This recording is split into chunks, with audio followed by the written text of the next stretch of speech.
નમસ્કાર, અભિપ્રાય ન્યૂઝમાં આપનું સ્વાગત છે। દાહોદમાં ચાઇનીઝ દોરીનો જીવલેણ ખતરો ફરી એકવાર સામે આવ્યો છે। ગરબાડા ચોકડી નજીક કામ પરથી ઘરે જઈ રહેલા એક યુવક સાથે ગંભીર અકસ્માત બન્યો છે, જેમાં પ્રતિબંધિત ચાઇનીઝ દોરીના કારણે યુવકનું ગળું ગંભીર રીતે કપાઈ ગયું છે।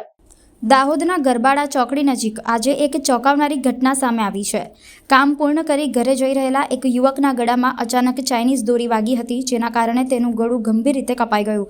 ઘટનાના પગલે યુવકને તાત્કાલિક સારવાર માટે નજીકની હોસ્પિટલમાં દાખલ કરવામાં આવ્યો છે।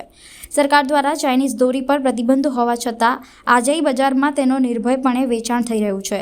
આવા ગેરકાયદેસર વેચાણના કારણે રસ્તા પરથી પસાર થતા વાહન ચાલકો અને નાગરિકોના જીવને સતત જોખમ ઊભું થઈ રહ્યું છે।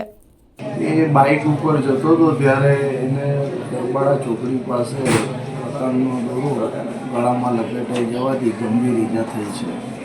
એની ગળાની નસો અને ચામડી સારી એવી અડધાથી વધારે ભાગમાં કપાઈ જતા સારવાર અર્થે લાગેલ છે, જેને તાત્કાલિક સારવાર ચાલુ કરેલ છે અને એની નસો અને સ્નાયુઓનું રિપેરિંગ કર્યું છે। સર, કેટલા ટાંકા આવ્યા છે ઈજાગ્રસ્ત? અંદાજે 50 થી 70। આજ રોજ સાંજે મારો ભાણેજ કામ પરથી ઘરે જતો હતો તો રસ્તામાં હાઈવે પર ચાઇનીઝ દોરીથી તેનું ગળું કપાઈ ગયું છે।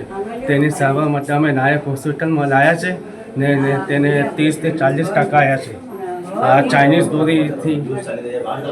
દોરીથી ગળું કપાઈ ગયું છે તે પ્રતિબંધ છે, છતાં પણ આજે માર્કેટમાં સરળતાથી મળે છે, તો તેની જવાબદારી કોની?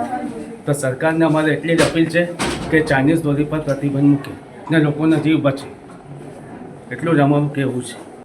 દાહોદથી જયેશ ગારી સાથે અભિપ્રાય ન્યૂઝ, વડોદરા। આવા જ વધુ સમાચારો જોવા માટે સબસ્ક્રાઇબ કરો અમારી યુટ્યુબ ચેનલને અને જોડાયેલા રહો ફેસબુક, ઇન્સ્ટાગ્રામ અને ટ્વિટર પર।